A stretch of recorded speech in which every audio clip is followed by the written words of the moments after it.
Our neighbor's water's black, smells like diesel fuel. But the recommendations from our Center for Disease Control were don't drink the water, don't cook with the water, and if you bathe in it or wash dishes or wash laundry, open the windows of the house and ventilate it so your home doesn't explode from the methane that comes out. And there's water that lights on fire, and that's the most incredible, stupid thing to see water catch on fire, but it's happening. People lost their domestic wells, their livestock wells, their artesian wells. We've had lots of instances in the United States where it's contaminated water. But what they do is they run the people down until they're absolutely so desperate. They're out of money, they're out of options, their health is impacted, and they come in and offer to buy them out. But the stipulation of being bought out is to sign a confidentiality agreement, giving up your right to talk about that for the rest of your life. And that evidence is all locked away then by the gas company. We did have artesian wells. They've quit and will never come back. Communities living near gas fields in the United States have reported a range of health effects since the gas companies moved in. These conditions include serious respiratory ailments, nose, throat and eye irritations, and neurological illnesses.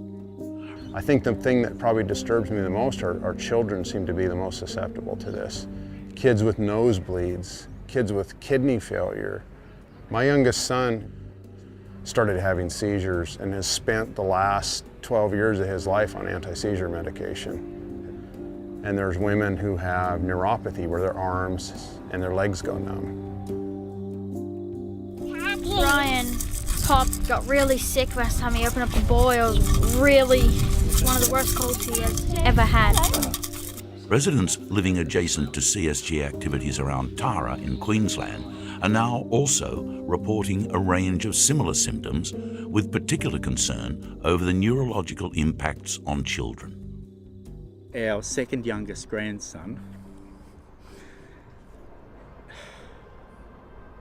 has started to take seizures, and I don't know if they're a chemical poisoning from what they do in gas fields.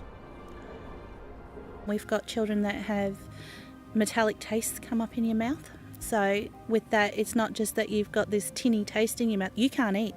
You get to the point where you start to throw up because it is just so intense, this horrible taste in your mouth.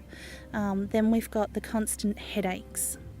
Then you've got the nosebleeds. And I'm not talking about a nosebleed. I'm talking about nosebleeds that last for 3-4 days in a row non-stop. Then we've got little Noah. He has, we don't know what it is. He'll run around, all of a sudden his arms will just go limp. That's it, there's no movement left in him. And this can last anything from 2 minutes to 20 minutes at a time. So we've taken him down to neurosurgeons in Brisbane that have assured us it's not any kind of medical condition that he has. They don't know why he's doing this. When is it going to be enough to get something done? What, do they have to start dying? Is that what it's going to come down to? Despite these reports, governments are still refusing to implement health impact studies, and the industry still claims that their operations are safe. To suggest that it's absolutely safe is quite ridiculous, because nobody can guarantee 100% certainty. The only way you can guarantee that is to not do it. They just don't want to know about it. They just want to go full steam ahead, get this gas out, get it overseas, and that's that. And at what cost? That doesn't seem to matter.